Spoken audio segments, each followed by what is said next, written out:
कधीच नाही चुकणार तुमचे फेवरेट टीव्ही शोज झी5 सोबत, तेही एकदम फ्री। हा चला ठेवतो फोन। हा या, काय म्हणताय, कसा झाला प्रवास? झाला, चांगला झाला। कुठे गेलता? ओ ते जरा नाशिकला गेलो। हा नाशिकला गेलता तुम्ही? आम्हाला वाटलं कुठं कोकणा बिकनात गेला असाल, समुद्र किनारी। हे नाशिकचं काय एकदम काय देवदर्शनाला वगैरे गेलता काय? हा म्हणजे नाही म्हणजे नाही म्हणजे काय? हो काय झालं, मास्तरीन बाईसनी कळलं तिकडं फुलबगारे सर आहेत, तिकडं पत्ता लागला त्यांचा कुठेतरी, त्यांच्या मिसेस होत्या तिकडे ऍडमिट, असं कळलं म्हणताना मग बघायला गेलतो। असं म्हणजे त्यांच्या तब्येतीची चौकशी करायला गेलता? हा तसंच समजा। असं समजा म्हणजे काय? आलं आमच्या ध्यानात आलं, आमच्या विरुद्ध पुरावा गोळा करायला गेलता तुम्ही, बरोबर? अहो नाही म्हणजे मी आता बघा मास्तरीन बाईसनी मी म्हटलं तरी तसं। बर असू दे, पण याचा अर्थ काय ना अधिपती, अजून बी त्यांचा आमच्यावर काही विश्वास नाही। म्हणजे आम्ही किती बी चांगलं वागलो तरी त्या आमच्याकडं त्यांच्याच नजरेने बघणार। जाऊ दे, काय कर नाही तर डर कशाला? आणि कसं आहे, शेवटी कधीतरी त्यांना आमच्यातला चांगुलपणा दिसलच काय? नाही हो म्हणजे काय, आता ते जाताना पण त्यांनी मला काय सांगितलंच नाही कुठं चाललोय काय। चला म्हणले, चला। राहू द्या अधिपती, पण आम्हाला ना वाईट एकाच गोष्टीचं वाटतंय, या सगळ्यामध्ये तुमचे लई हाल होत्यात।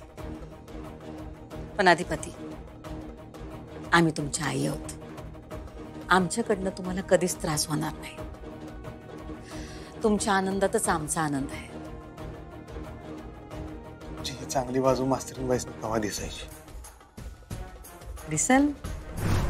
दिसल कधीतरी। तुम्ही काही टेन्शन घेऊ नका, आम्ही बोलतो त्यांच्याशी काय।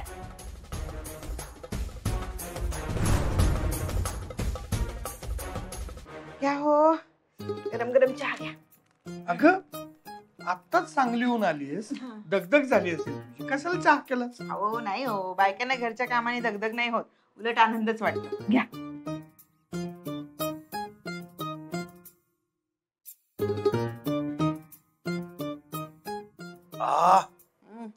अगं भलताच गोड झालाय चहा।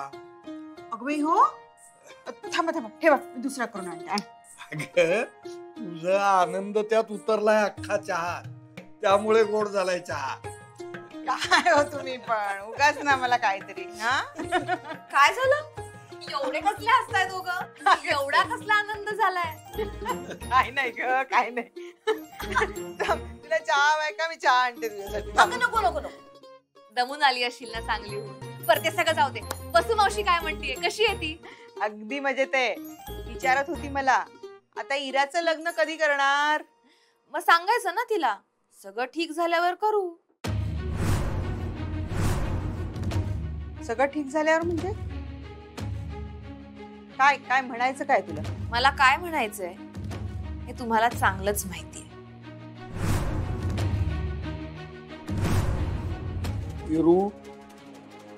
सगळं व्यवस्थित झालंय आता। असं तुम्हाला वाटतं बाबा? नुसतं वाटतंय नाही, जाणवतंय मला ते। अगं होळीच्याच दिवशी अधिपतीराव अक्षराला तुझ्या समोरच घेऊन गेले ना?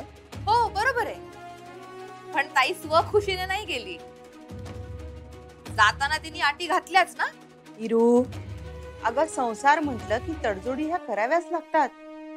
आणि काय ग, तिने तुझ्यासाठीच तर स्वतःच्या लग्नाची तडजोड केली ना, विसरलीस का तू? आई अगं अजूनही किती वेळ भूतकाळातून उष्ट उपसणार आहेस तू? हिरू, हल्ली तुझं तोंड जरा जास्तच वाजतं असं नाही वाटत का तुला? येऊन जाऊन त्या अक्षराच्या संसाराला डागण्या लावत असतेस। आई काहीही झालं तरी लगेच ताई ते घर सोडून तरी जाते, नाहीतर तिला घरातून हाकलून देतात। ह्याला संसार म्हणतेस तू? अगं संसार म्हणजे तुला काय माहिती ग? संसार म्हटलं की भांड्याला भांड लागतच। हे सगळं विसरून पुन्हा एक होणं, याला म्हणतात संसार। आता हेच बघ ना, एवढं सगळं होऊन सुद्धा भुवनेश्वरी मॅडमनी अक्षराला बोलवलंच ना पुन्हा घरी. अगं ती अशीच येणार नाही हे मॅडमना माहिती होतं, म्हणून त्यांनी अधिपतीरावांना तिला मानाने घरी आणायला सांगितलं. होळीच्या होमात सगळं अरिष्ट जाळून पुन्हा नव्यानं सुरुवात करायला प्रवृत्त करतायत त्या. याला म्हणतात संसार, याला म्हणतात नाती. आणि काय ग, तुला काय वाटतं, माझे आणि तुझ्या बाबांचे कधी भांडणं होत नाहीत? पण या सगळ्या वादातून मार्ग काढून प्रेम वाढवून पुढे जाणं याला संसार म्हणतात. आणि काय ग, मला सांग, तुझं लग्न झाल्यानंतर तुझे आणि निखिलचे कधी भांडणं होणार नाहीत का? आणि ते झाले तर तू काय निखिलला सोडून देणार आहेस? हा, तुमचं प्रेम संपणार आहे, तुम्ही लग्न मोडणार आहात का? असं नसतं इरा. अगं प्रत्येकाच्या आयुष्यामध्ये अशी वेळ येते, आणि वेळ म्हटल्यानंतर ती एक दिवस निघूनही जाते.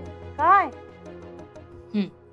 बर, भुवनेश्वरी मॅडमचा फोन आला होता. आता काय केलं ताईने परत? अगे इरा, कधीतरी चांगला विचार कर. तिचं सोडाव, याचाच विचार करणार. मला सांगा, काय म्हणाले विहीनबाई? उद्या रंगपंचमीसाठी त्यांनी आमंत्रण द्यायला फोन केला होता आपल्याला. वाव, किती भारी, क्या बात है. पण विचार करतोय, जायचं का नाही जायचं. त्यांना सरळ नाही कसं म्हणणार ना, म्हणून हो म्हटलं खरं, पण ठरत नाहीये नक्की माझं काहीच. बाबा, त्यात ठरवायचं काय आहे?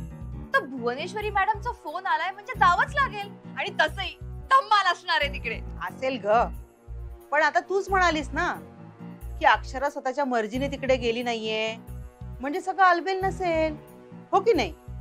आता सगळं आलबेलच तिथे असेल कशावरून, नाही का? कशावरून म्हणजे? फोनवरून. फोनवरून? बाबा, अहो आता भुवनेश्वरी मॅडमने स्वतःहून आपल्याला फोन केलाय, म्हणजे सगळं आलबेलच असेल ना. जाऊयात आपण. इरा, तू सरळ निर्णय देऊन कशी काय मोकळे होतेस ग? आई, त्या भुवनेश्वरी मॅडम आहेत, त्यांना जे वाटतं ना त्या ते सरळ सांगतात. आणि नुसतं सांगत नाहीत, बोलत नाहीत, कृती करतात. आणि त्यांनी फोन केलाय म्हणजे काहीतरी विचार करूनच फोन केला असेल ना. आणि त्यात जर आपण गेलो नाही तर डायरेक्ट गाडी पाठवतील आणि घेऊन जातील आपल्याला. त्या ताईला घेऊन जाऊ शकतात तर आपलं काय?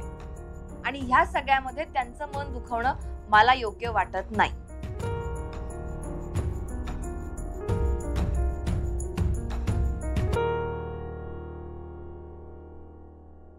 काय मुख्याध्यापिकाबाई, शाळेत निघालं काय?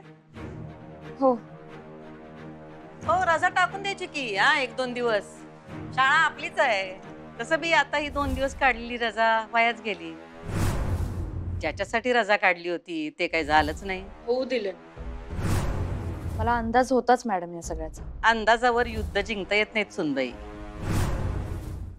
झी5 ॲप डाउनलोड करा आणि पहा सर्व एपिसोड्स एकदम फ्री.